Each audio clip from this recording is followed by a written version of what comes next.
Mesdames et messieurs, bonjour. Bienvenue au journal hebdomadaire de l'Agence vietnamienne d'information.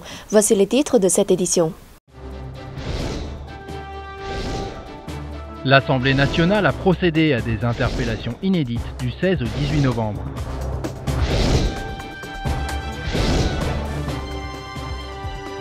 Le président vietnamien Trung Tan Sang était au 23e sommet du Forum de coopération économique de l'Asie-Pacifique aux Philippines.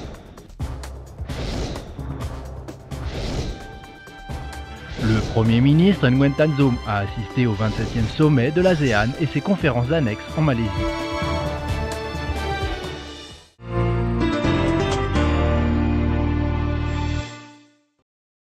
Dans le cadre de la 10e session de l'Assemblée nationale, les députés ont interpellé du 16 au 18 novembre le Premier ministre et plusieurs ministres.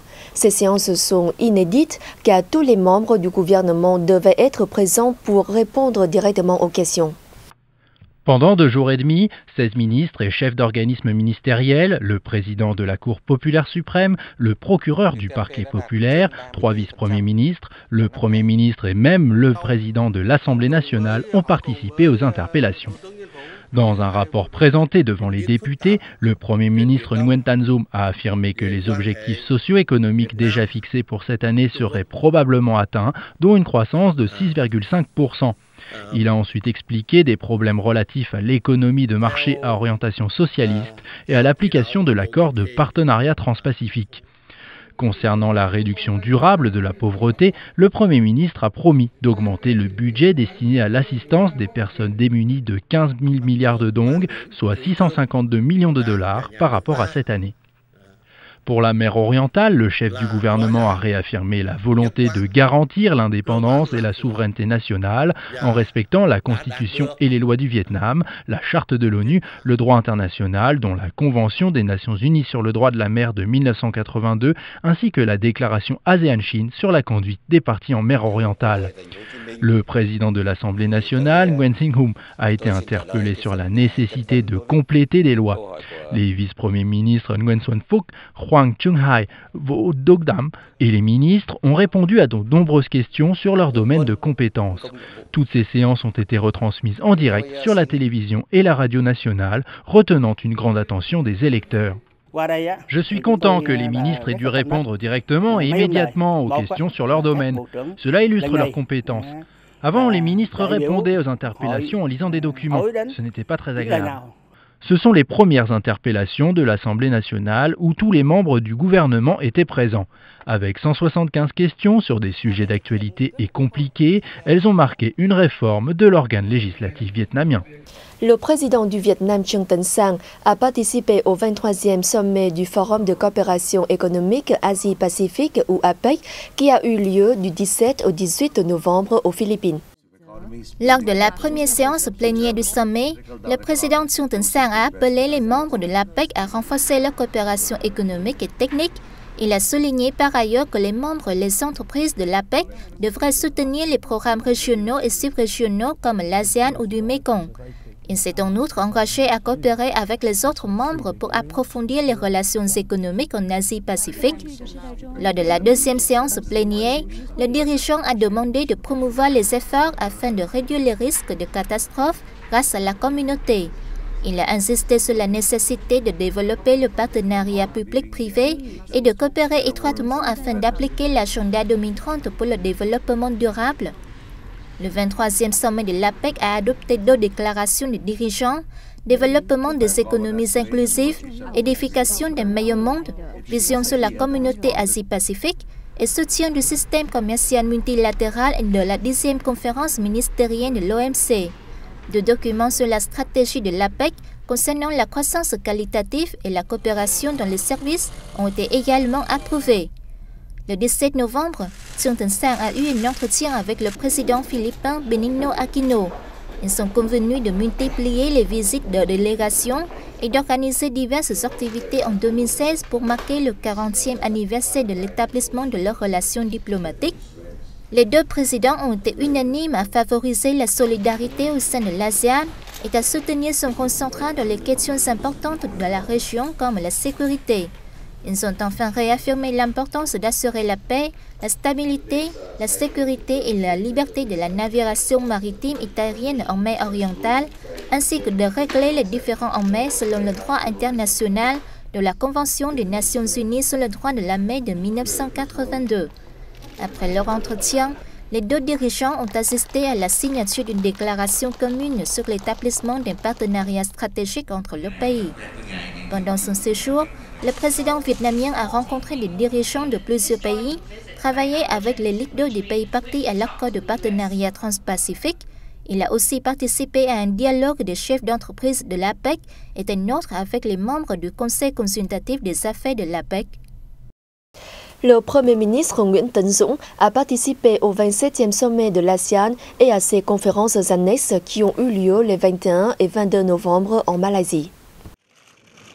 Lors de la séance plénière du sommet, le Premier ministre Nguyễn Tấn Dũng a affirmé que l'édification de la communauté de l'ASEAN était un processus continu. Il a ainsi insisté sur la nécessité d'accorder la priorité à la vision de l'ASEAN pour 2025 et à ses plans directeurs pour chacun des trois piliers de la communauté de l'ASEAN. Il est également nécessaire d'approfondir la solidarité et de développer le rôle central de l'ASEAN. S'agissant de la mer orientale, le dirigeant vietnamien a souligné que les opérations de grande envergure, de remblaiement et de construction d'îlots et d'îles et les autres actes unilatéraux en mer orientale aggravaient les tensions, diminuaient la confiance et provoquaient de fortes préoccupations au sein de la communauté internationale. Selon lui, garantir la paix, la sécurité et la liberté de la navigation maritime et aérienne en mer orientale est un intérêt, mais aussi une responsabilité commune à toute l'ASEAN comme des pays de et hors de la région. La situation demande à l'ASEAN de maintenir la solidarité et l'unité, d'élever sa voix opportunément pour exprimer les préoccupations communes devant les évolutions complexes et les actes unilatéraux en mer orientale. Lors de cette séance plénière, les dirigeants des pays membres ont adopté la vision de la communauté de l'ASEAN pour 2025 et les trois plans d'application directeurs concernant les trois piliers de la communauté de l'ASEAN. Pendant son séjour, Nguyễn Tấn Dũng a participé à de nombreux sommets entre l'ASEAN et ses partenaires. Il a aussi rencontré des dirigeants de plusieurs pays. Le 22 novembre, le chef du gouvernement a assisté à la signature des déclarations sur la création de la communauté de l'ASEAN, la vision de l'ASEAN pour 2025 au 10e sommet de l'Asie de l'Est et à une cérémonie marquant l'adoption de la déclaration commune sur les négociations de l'accord de partenariat économique interrégional.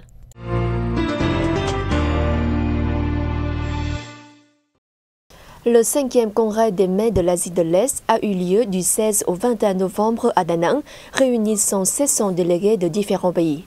Cet événement était placé sous le thème « Objectifs mondiaux, avantages locaux, définir l'agenda de développement durable pour les maires de l'Asie de l'Est pour l'après 2015 ».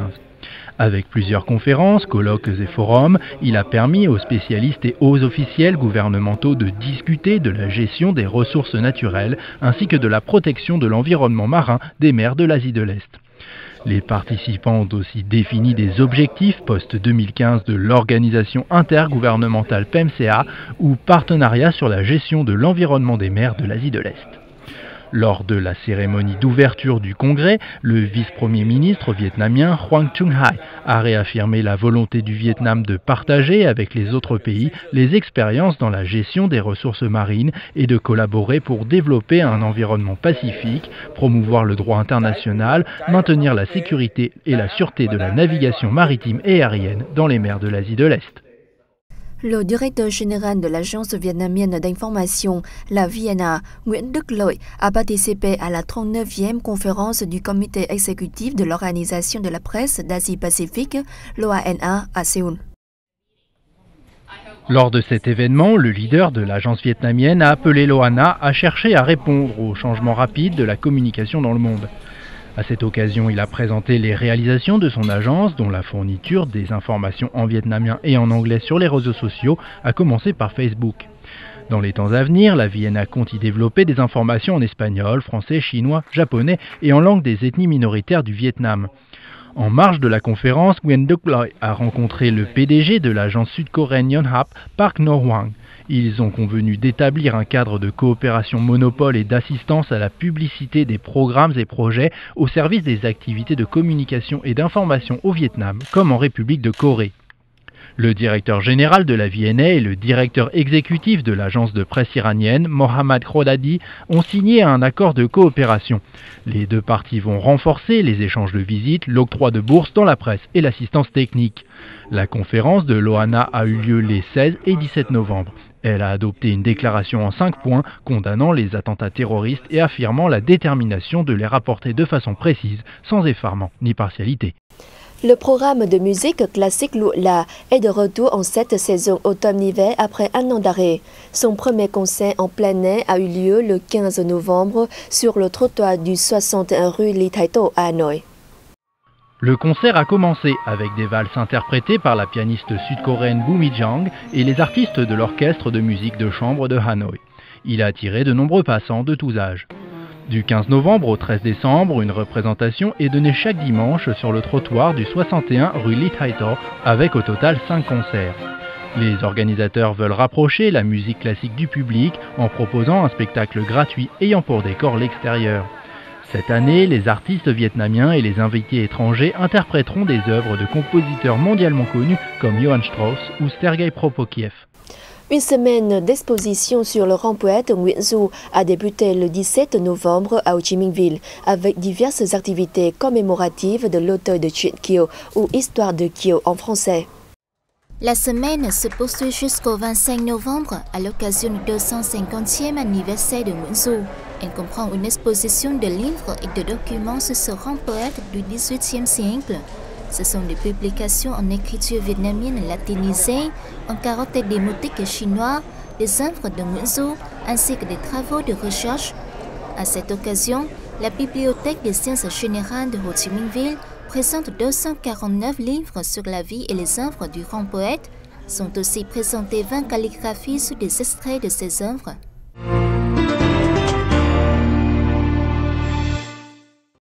Les estampes de Hàng Chống ont été l'une des peintures folkloriques les plus typiques de Hanoï.